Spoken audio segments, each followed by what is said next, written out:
Some footballers train tirelessly to become the best, while others just have a natural knack for the sport, dominating at will. Among some of the footballers we've seen, we can confidently say that none have had a gift for the sport like this guy.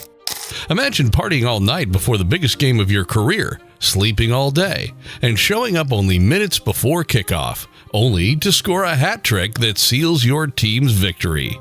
Sounds like a dream, right? Well, Romario lived this dream and still managed to finish as Brazil's fourth highest goal scorer. A legend of the game and a full-time party animal, Romario managed to finish as one of the best in one of the most controversial ways possible. How? It all started when a 13-year-old Brazilian kid caught the eye of Vasco da Gama with his pinpoint precision in front of the goal. Romario stayed at Vasco da Gama for 8 years. He bagged 273 goals for the black and white, as his incredible and consistent performances earned him a spot on the seleção. Brazil's coach, Carlos Silva, handed him his first international debut in 1987. Before we go any further, you need to know a side of the footballer so that most of it makes sense. You see, when Romario was on the field, he was Brazil's angel who scored goals effortlessly and carried his teams to victory. But when he was off the pitch, he was a demon. Romario would skip training and go out partying throughout the night, only to come back minutes before a game with nothing but a wide smile and a look of tremendous confidence. If he was cautioned by his coach, he'd yell, "I'm not an athlete, I'm a goal scorer, so why would I practice? I know what to do." But he was gifted, a generational talent. Like every other great player, Romario had a rival, someone who was his polar opposite, Bebeto. Romario had a rough childhood, overcoming his share of challenges and obstacles to reach celebrity status in sport, while Bebeto enjoyed a relatively privileged life. He was a good guy, an exemplary footballer with a clean-cut image. With both of them hailing from Brazil and playing in the same league, there was no doubt that their paths would cross multiple times, making for some of the most exciting matches to grace Earth. In the first round of their epic battle, Romario came out on top.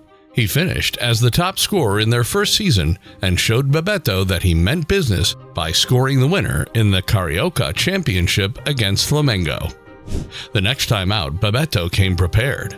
He outscored Romario in the league, but his team succumbed to Vasco in the championship game again. A furious Romario scored a flurry of goals in that game and even lobbed the keeper for his finishing goal. The crowd went wild. On that day, Romario said, "I am only 22, but you can quote me on this. By the time I'm done, I will have scored 1,000 goals." Romario and Bebeto would meet again in 1988, but this time as teammates. The pair were firing at an amazing clip and were called to represent their country in the 1988 Olympics. However, Romario, still leading the pair, was the one on the starting lineup. Refusing to be outdone by his substitute, the goal-hungry Bebeto, Romario finished the competition with an incredible 7 goals in 6 matches for Brazil, the highest tally since the 1960s. Romario crowned himself Pelé's successor, but he couldn't help Brazil claim gold. Nevertheless, the young Romario had done enough to attract Europe's biggest clubs, and by the summer of 1988, he joined Netherlands giant PSV for a whopping $6 million. The move was the most expensive in the history of the Brazilian Championship. What if he's only a local champion? Fans looked on as a fearless Romario made his way to Europe. Romario wasted no time settling at PSV. In his first season at the club, he found the net 26 times in 34 games for the club and helped PSV win both the league and domestic cup titles. He was out of this world. However, while Romario was away in Europe, Bebeto was doing business in Brazil. He made a surprise move to Vasco and he ran. He achieved what Romario couldn't when he helped Vasco win their first league title in 15 years. Both Brazilians were stellar and got selected to play for Brazil in the 1989 Copa America competition. Even though Bebeto scored more in the competition, Romario scored the all-important goal to help Brazil lift the Copa America trophy. Romario returned to PSV with a spring in his step. He scored goal after goal for the team, netting more than 30 goals in just 26 games. He looked ready to guide Brazil to World Cup glory the next year, but he suffered an ankle fracture mid-season that put him on the sidelines for a long period.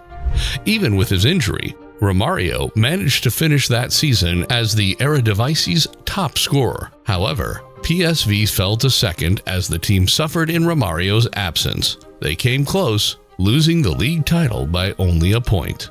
Romario was still recuperating from his injuries when he was listed on Brazil's World Cup squad, but was expected to spend most of it on the bench. Brazil's problems went from bad to worse as Bebeto also suffered an injury around that time. It was Brazil's worst World Cup performance as they bowed out of the competition in the round of 16. Romario's injuries lingered even after the World Cup, but he still managed to score a brace that helped his team to a dramatic league title. He also finished above Dennis Bergkamp to take home the title of top scorer in that season. His injuries didn't stop him from being dominant in the league, that is, until he broke his leg and had to sit out most of the 91-92 season, his poorest season yet. It wasn't until the 92-93 season, 2 years after his ankle injury, that Romario began showing glimpses of his former self. He found the back of the net 19 times in 13 straight matches, with 8 of those goals coming in the group stage of PSV's Champions League campaign. PSV was knocked out in the round of 16, but Romario still went home with the Champions League top scorer award. There was no denying that he was one of the greatest around. Everyone could see it. Everyone, including Johan Cruyff.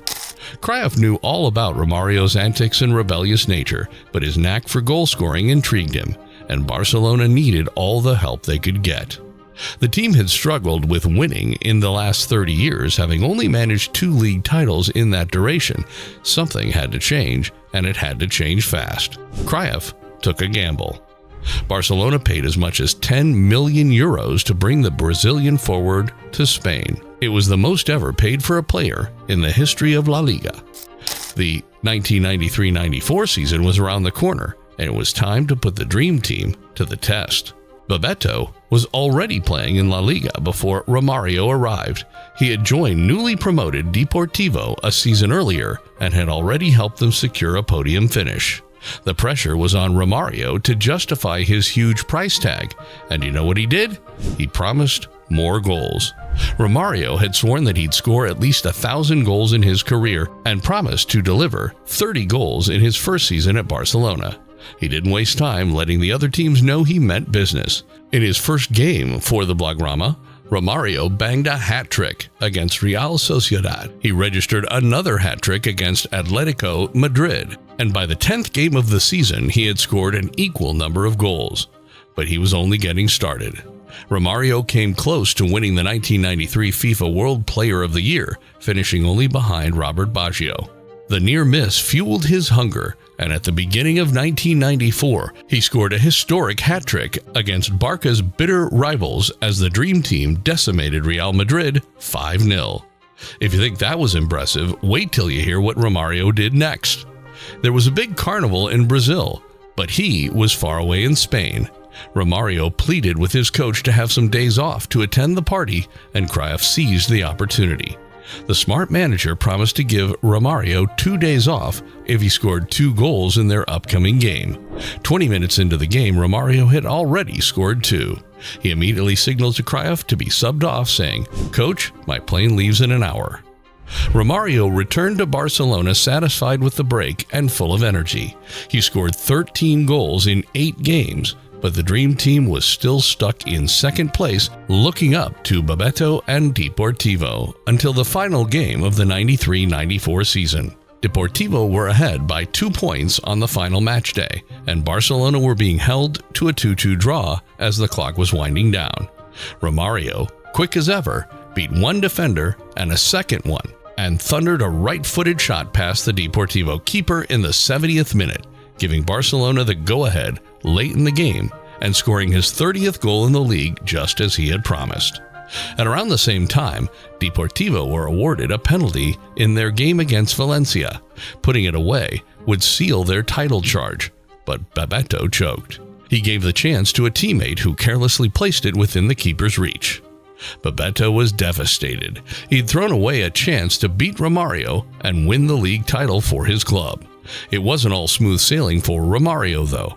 After winning the league in Spain, the Dream Team still had all of Europe to conquer.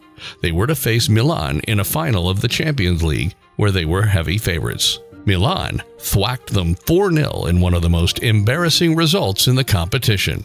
But redemption was waiting for both Romario and Bebeto in the 1994 World Cup. As Brazil geared up for the World Cup in the United States, Romario publicly vowed not to sit beside Bebeto on the flight, despite Bebeto championing Romario's return to the national team. Off the field, their relationship was at rock bottom, yet their on-field chemistry remained electric. In the World Cup opener against Russia, Romario buried Bebeto's cross, signaling a winning start for Brazil. Their combined brilliance drove Brazil forward, thawing their icy off-pitch relationship. The pair's magic continued against the Netherlands. They edged Sweden in the semi-finals, with Romario's goal taking them to the finals, where they were to face Italy. 90 minutes and extra time passed, and the Azzurri looked undefeatable, until a wayward penalty from Baggio meant Brazil had won their 4th title. Romario and Bebeto had etched their names in football history. By the end of the year, Romario had finally won the FIFA Player of the Year award, and things were looking their best for Romario. However, after that season, things went sour at Barcelona. Laudrup moved to Real Madrid, and Romario became even more rebellious. He fought Cruyff every other day and decided to leave the club only 6 months into his 2nd season with the Blaugrana, looking for happiness. It was not hard to see what Romario wanted: more freedom, more parties, and more women. Romario returned to Brazil as a hero and was wanted by every club in the league. He, however, chose to join Flamengo, and while he kept on scoring regularly, the team kept on losing. From there, Romario bounced around Flamengo and Valencia before settling at Vasco. Even at the age of 32, he kept on scoring at a high clip, winning trophies, breaking records, and breaking the rules. A legend of the game, fans to this day wonder what would have been if Romario put more effort into his football career.